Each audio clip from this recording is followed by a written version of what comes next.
You know, and I told you that story about my nephew, I believe, right? About him running around as a knight and then going off to have a combat with the dwarves and the dragons. It's like, well, where did that come from? Well, partly it came from his culture, right? Because he was a knight, and so obviously that's a cultural construct. But the thing is that his imagination it's this structure that's looking for things to fill itself with. Just like your predisposition to language. You have a predisposition to language. What is that? We don't know. What does it do? It looks for things in the world to fill itself with, right? And if you first of all, when you start to learn how to speak, you babble every phoneme. Did you know that? If I was learning to speak an Asian language, there would be phonemes I couldn't pronounce and vice versa. An infant, all of them, they babble all the phonemes. And then as they start to learn the language, they lose the ability to say a bunch of them and only retain the ones that are relevant to that language. So a baby babbles all possible languages. That's a way of thinking about it. And then loses the ability.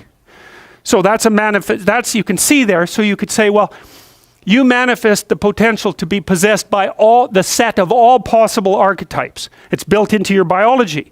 And then as you're enculturated in your own culture, the set of archetypes that manifest themselves in that culture are the ones that you pull in for your own use. So my nephew's running around like a knight.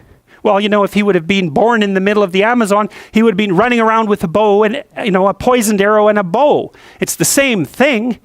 It's the same idea. It's just trapped out in different cultural dress. And his little imagination was trying to solve the problem. How do you deal with the unknown? Well, what's the unknown? It's these little devils that keep jumping up on you and biting you, and they come out without end.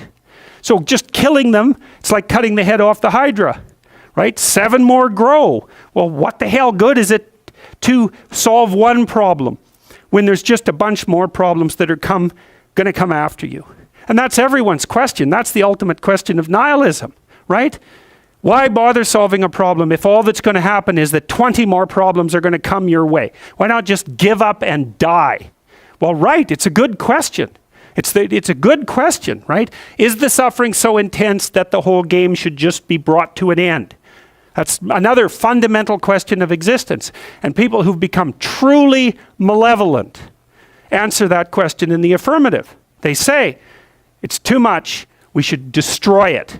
Now, I wouldn't say they're precisely doing it only for humanitarian reasons, but you have to understand and appreciate the logic. It's not irrational. That's the other thing. It's not irrational to work for the destruction of being. It's not irrational.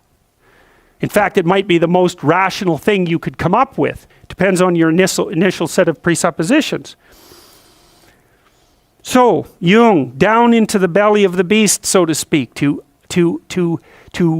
see what lurks in the imagination. He sees the birthplace of archetypal ideas. Well, what are archetypal ideas?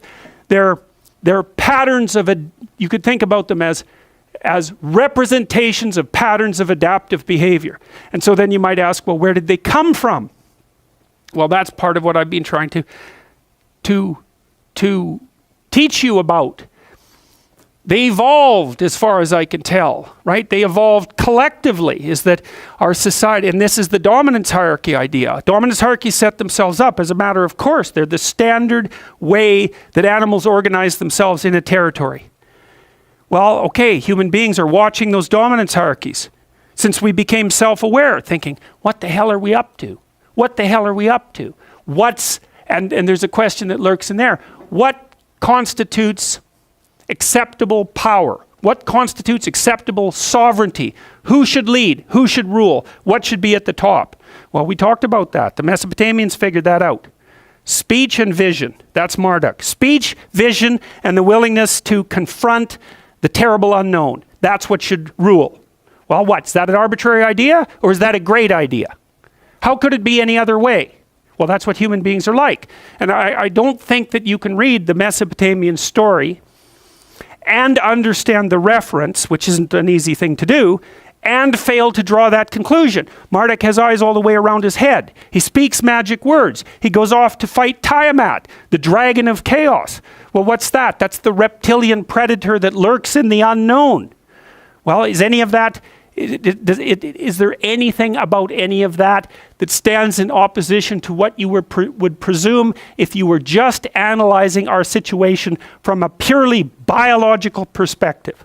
We're prey animals, we're predators. We've been threatened by reptiles forever. Why wouldn't we use the predator that lurks in the dark forest or the water as a representative of the unknown? Why wouldn't we harness that circuitry? We already have it at hand. And even more to the point, how could we do anything else? It makes perfect sense. Well, so then you might say, well, what would you want to be king?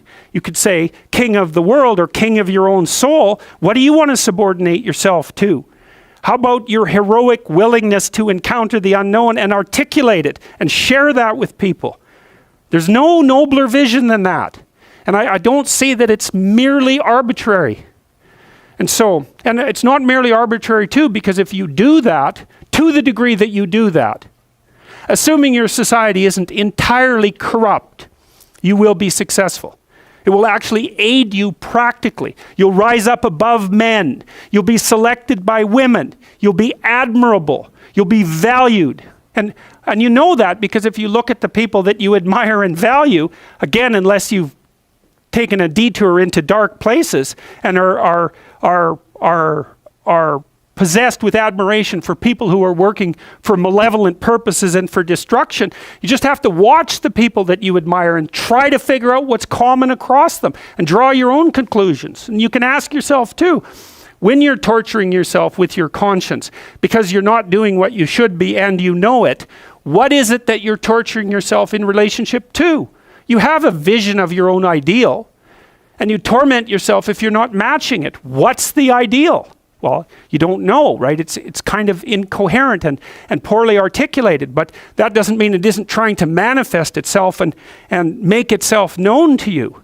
It's really the purpose of religious education, is to make that ideal articulated.